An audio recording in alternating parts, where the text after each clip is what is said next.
on panel this morning. Let's get and find out more about Debbie. Debbie Carreau is a CEO and founder of Inspired HR Limited. Quite a fascinating title.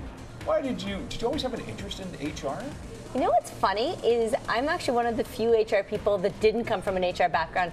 I was a business owner, and the thing that drove me crazy, and when I went and did my MBA, is that when people talk about business, they talk about finance, they talk about costs, they talk about growth, but no one was ever talking about the people side of it.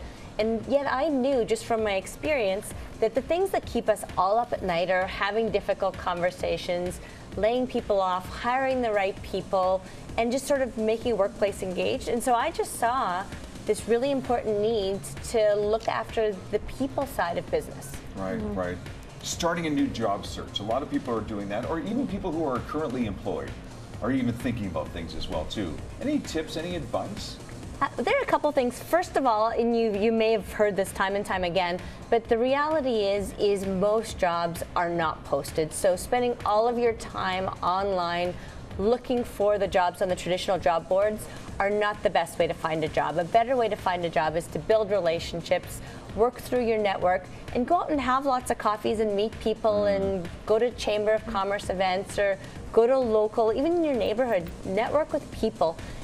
Because people hire people that they like more so than they hire people from a resume on a piece of paper. Or create your own business, Melanie. Yes, yes, you know, absolutely. It's an option. Yeah. It is an option, and it doesn't have to be on a big scale. I mean, especially in current market conditions and favorable interest rates, this is a great time to get a little bit of backstopping financially to get a bit of a consulting practice off the ground. And, you know, certainly for our business, there were two of us to start. We had a little bit of financial support, and it's grown into something quite wonderful. So I think if people have the career space right now to take advantage of, you know, a little bit of a market downturn is not a bad time to get people's attention as well. When things are really busy, it's hard to get people's attention. Great so points. As a new consultant, as a young business, you can book some coffees, you can get in front of people, and it's a great time to start building some brand. So I think for those that are entrepreneurial minded, this is a tremendous time. So it's taking something many of us see as a negative into a positive and really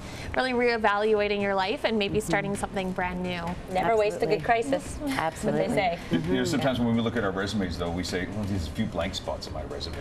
How do you address that when an employer says to you, or a potential employer says to you, well, Debbie here, I noticed there's, you know, from these 3 periods of your life, what was going on in your world? How would you address that? Yeah, Phoenix, that's such a good question, because number one is people get nervous when they're asked that question. They're anticipating it, but they still get nervous. So number one is you need to practice how you're going to answer that question, because sometimes it's not even what your answer is, it's how you react to that question. If all of a sudden you're nervous, that's one piece of it. The second one is use that time constructively and make sure you document that. So whether you're volunteering, whether it's at your children's school or in the community, join a not-for-profit board. That's a great position you can put on your resume.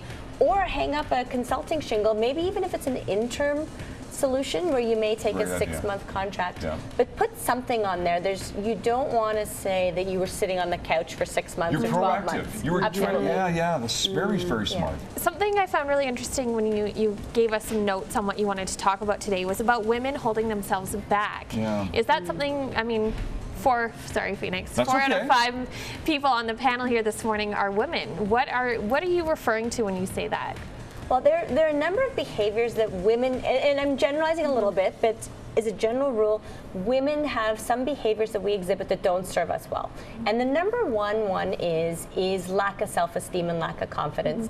And a lot of research through the last 6 to 12 months have actually shown that women in particular, if you look at our career trajectory and the outcomes of our family, confidence is just as important as competence in terms of how people view you, how they interact with you. And so that would be the number one. Number two is women are much more risk adverse than men. So we aren't as likely to step out and start our own business, or we're not as likely to apply for a job that we don't think we're 100% qualified for.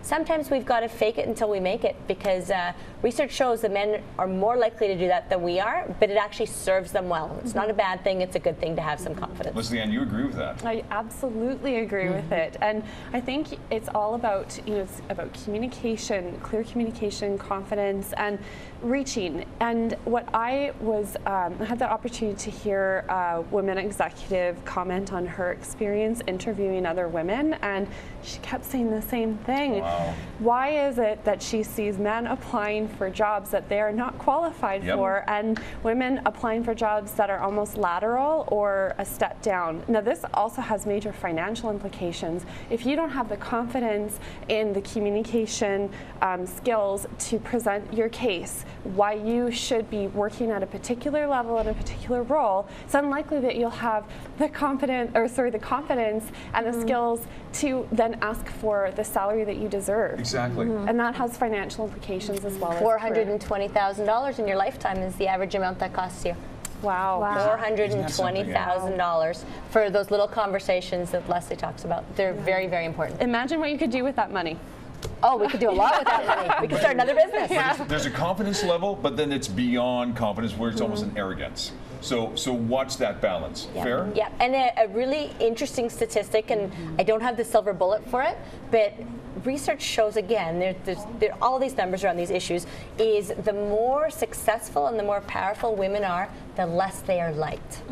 And so it's a double-edged sword for women, and a lot of people, and even young girls in school, and I've got a daughter in grade 2, where they're more worried about people liking them than performing well. That's something. It is, and it starts at such a young age, right? And so it's sort of, you're right, it's balancing how do we maintain that likability factor, but still be able to lean in to our ambitions and do what we want to do and achieve what we want to achieve. But when you raise your children, if you have a boy and a girl in your household, should you raise them differently when it comes to those factors you just mentioned? Or should you raise them on the same par?